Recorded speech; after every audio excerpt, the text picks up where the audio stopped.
My name is Nick Baird, or Nicholas Baird to some people. Currently, my wife and I live in central west end of London, Ontario. I own and operate a brewery called Beer Lab in downtown London. We've been open since June of last year, 2019. It's been in the planning phases for about 3.5 years. So I was at Pearce Williams as a camper from, I guess I say 1990, 91 until 93. And then I became took a leadership program there, became a counselor in training. And 95 was my year as a full-time counselor. Educational. So a little bit more about my background is I've been really always fascinated by food, by spirits, by beer, by wine. So most of my life was spent as an adult pursuing that as a passion, as something I enjoy. I really enjoy music, and I spend a lot of time playing in bands and touring. And but it wasn't a career, so I chose another path and started in the wine industry for about 10.5 years, 12 years. Did a few other things, and for 4 years, and then I moved into the beer industry as a sales rep for Flying Monkeys. This whole time I was also homebrewing as well too, quite a bit, with my business partner and co-owner of Beer Lab, Adil. We've been homebrewing. We've been brewing together for over 10 years, the two of us. So we decided to take a leap and develop an experimental beer program for the city of London and southwestern Ontario. So we spent a lot of time researching and looking. Researching is basically a nice way of saying drinking, and and visiting and drinking in the sense of analyzing and discussing and seeing how someone interprets a style that has been brewed for hundreds and hundreds of years, and how do they interpret it? Why do they choose to look at it that way? So yeah, so that's sort of what got me to where I am now, owning a brewery, operating a brewery day to day. Best memory is my time at Pearce Williams. Always going to be the covered wagons. Whenever I was a camper, staying in the covered wagons was always the worst and best time, because when it was cold, I didn't love the cold as a kid. But it was always such a great experience with 4 or 5 bunkmates in there. Always just funny. Always just a good time, and totally different camping experience than in the cabins or in a tent or at a cottage or anything else like that, right? So yeah, that was always my number one sort of memory. Oh, that was one that when you sent me the questions, I was sort of racking my brain over, because I'll be honest, I don't remember a ton of them. I started looking them up online, trying to think about some of the songs. I think for me, the songs that stick out the most, I don't even remember what the songs were, but it was like more the lunchtime and dinner time songs.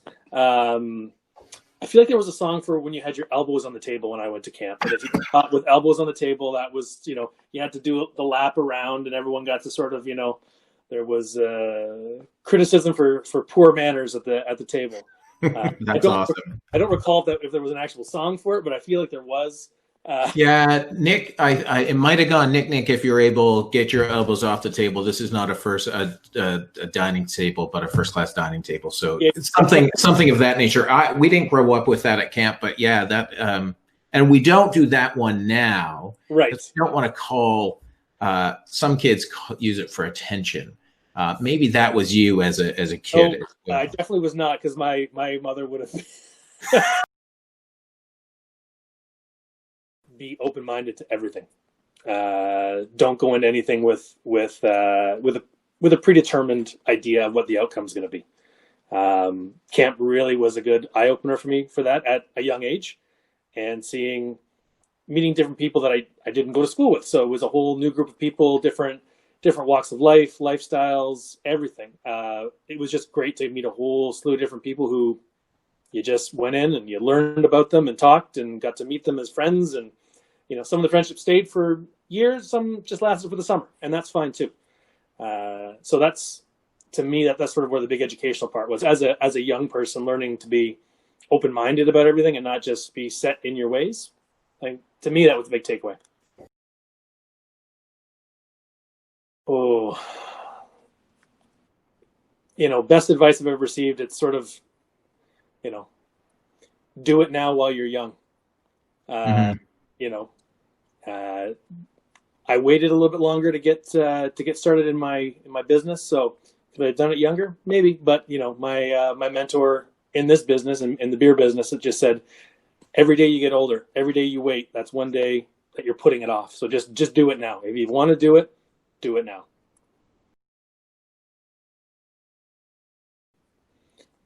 I read a lot of textbooks on beer, so it's not for everybody.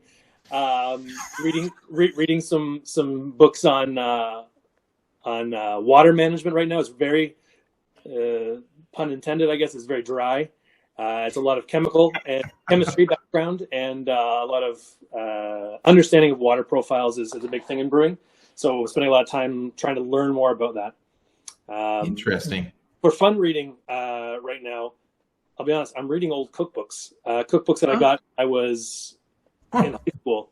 The Urban Peasant. He was a Canadian TV host. Yeah. So I'm going back and reading a bunch of his old cookbooks that I have, and just really now with COVID-19 and the pandemic and being at home more, revisiting old recipes that I hadn't made in 10, 15, 20 years. So having fun with that. So that's my enjoyment right now for reading.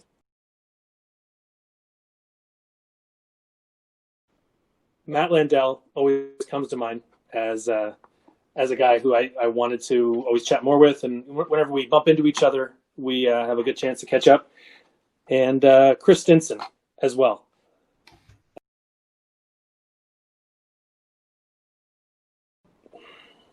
It's funny. One of my closest friends now was a counselor at Pearce Williams 5 years after I was.